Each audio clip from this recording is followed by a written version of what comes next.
Mga kapenyo, tirahin na natin itong may init na issue ngayon. Pasok, intro! What's up sa inyo mga kapenyo? Good evening sa inyong lahat. At today, meron na naman tayo napaka-init na balita. Usapang basketball muna tayo mga kapenyo, no? Kid Jimenez, nakapaglaro na nga dito sa San Miguel Beermen. At alam naman natin mga kapenyo, nung nakaraan, hindi nga nakapaglaro etong si Kid Jimenez sa kadahilanan na siguro pinapa-observe muna siya kung ano ba ang laruan talaga sa PBA. Kasi alam naman natin mga kapenyo, ang MPBL at PBA, ibang klase na yan, no? Lalong-lalo na pag nakapasok ka sa PBA, ibang level na yan, no? Kaya siguro, talagang pinakita muna sa kanya ng kanyang coach na kung ano ang laruan, no? Kumbaga nag-o-observe muna siya sa PBA. Pero ngayon na nakapasok na siya, talagang nagpakitang gilas din kaagad etong si Kid Jimenez, no? Syempre, gusto natin makakita ng explosive, no? Yung ginagawa niya sa MPBL na quadruple double, mga kapenyo, no? Yun yung inaabang-abangan lahat ng mga fans dito kay Kid Jimenez. At tara mga kapenyo, wag na natin patagalin at sabay-sabay natin panoorin eto nga paglalaro ni Kid Jimenez dito sa PBA. At syempre mga kapenyo, wag niyo kalimutan i-subscribe si Penom Plays na kaibigan natin na laging gumagawa ng mga highlights video mula sa Mavs Phenomenal o usapang basketball. At tara mga kapenyo, panoorin natin to. Oy, crossover move, oh! Boom! Taragis! Kita nyo naman ha, unang entrada pa lang, no, ng intro ni Penom Plays, talagang sumalaksak kaagad si Kid Jimenez, no. Wala siyang pakialam kahit malaki pa yung bantay niya. Yan na, Penom Plays, mga nyo. Subscribe nyo.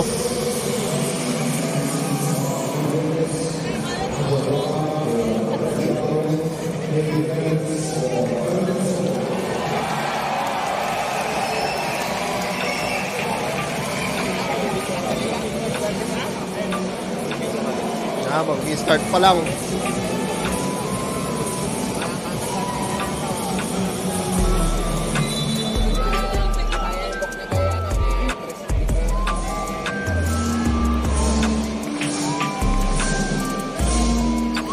Merahan ko pala kalaban nila. Boom! Taragis, dinali rin. Dinali rin ng ano ron, dos.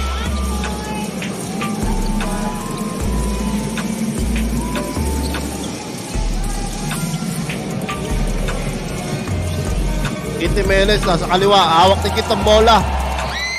Sigawan mga tao pag si Kid nakakahawak ah. Bang! Nice! Stress! Ganda yun.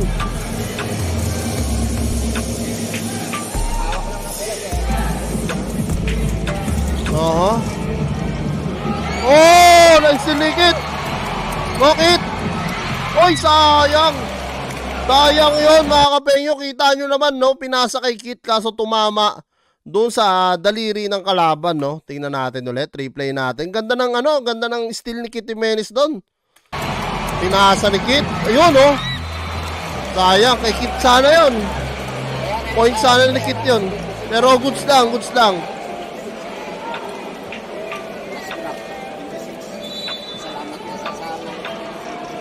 Magandang matinding laban na to, PBA na to eh. Bang! Nice one.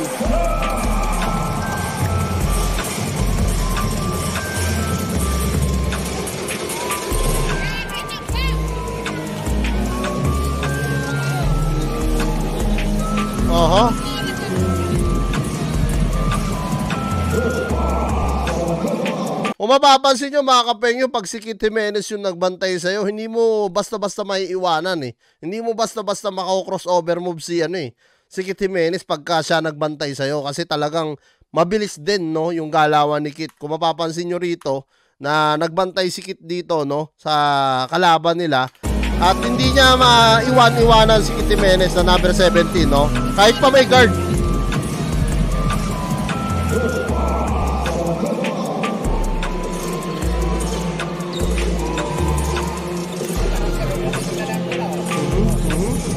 $17 pala yung kaanuhan niya.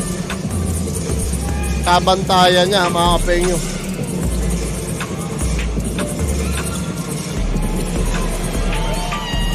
Nice!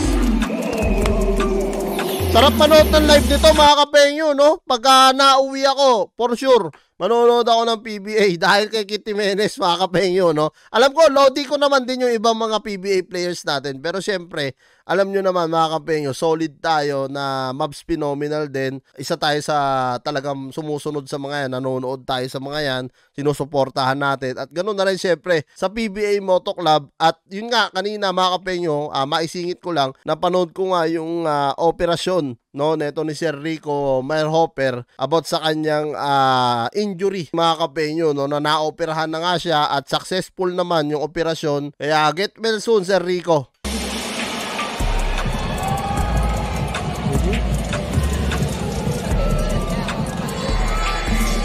Oy! Nice!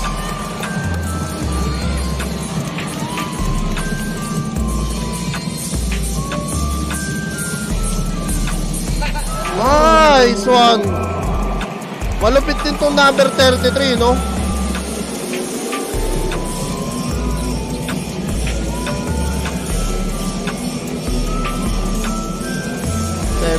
Tumira ng 3, wala.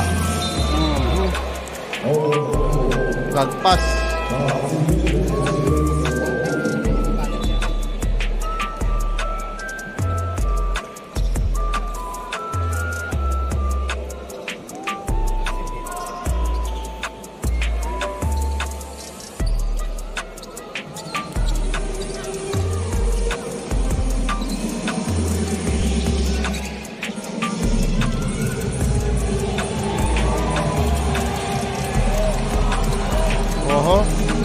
Oh, iniwan!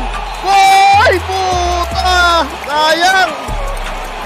Sayang, puta, ragis na yan, mga kapengyo. Hindi lang pumasok, pero foul na foul si Kit, no? Na foul at titira ng Petro rito si Kit, sigurado. Puta, talagang kung pumasok pa yun, foul counted sana, ang ganda. Yan na natin. Iniwan niya, oh. Diyan mo.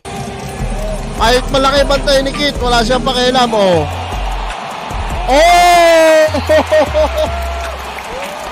Sayang!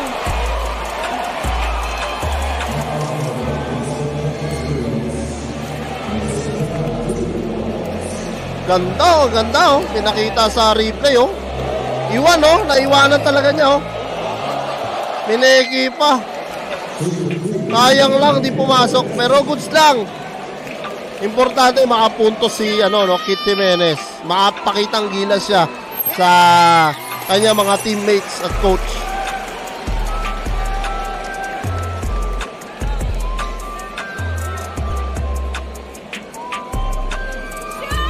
First free throw niya, pasok. Second free throw. Bang, pasok. Shooter yan eh.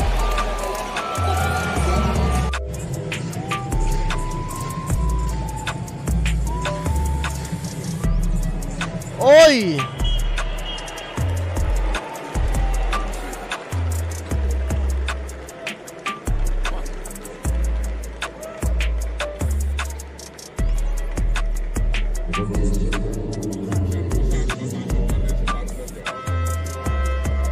Tapos na ata yung laban mga kapengyo. At dito nga napanood naman natin yung naging performance dito ni Kit Jimenez na para sa akin, sa sarili kong opinion, mukhang naninibago pa ang ating Kit Jimenez, ang ating quadruple double. Mukhang naninibago pa siya dito sa laro ng PBA at siguro ilang adjustment pa yan, ilang laro pa yan, siguro mga 2-3 na laro at makukuha na ulit ni Kit yung kanyang dating performance. Lalong-lalo na syempre, ibang court na yung pinaglalaruan niya, hindi katulad sa MPBL. Alam ko naman magkakaparehas lang yan, pero nandun pa rin yung pressure eh. Syempre, gaya na sabi ko kanina, iba yung MPBL, iba yung PBA. So, dito sa liga na to, medyo mas magagaling na, medyo mas mga batak na talaga yung mga nakakalaban ni Kit dito. Pero kita nyo naman yung naging galaw pa rin ni Kit, halatang kayang-kaya niya, yung confident na lang, medyo kailangan talasan pa ni Kit Jimenez, medyo lakasan pa niya yung kanyang confident para bumalik, manumbalik, yung kanyang laro talaga. Kasi hindi pa to yung laro ni Kit Jimenez, hindi pa to yung nakikita talaga natin na laro niya. Kaya, yun yung aking sariling opinion. At kung kayo mga kapengyo, Kapengyo, ano nga yung opinion nyo rin para dito sa naging laro ni Kit Jimenez. Comment nyo na lang down below lahat ng mga opinion nyo mga Kapengyo at lahat-lahat po yan babasahin ko. Maraming salamat mga Kapengyo at kita-kits na lang tayo sa mga susunod kong reaction videos.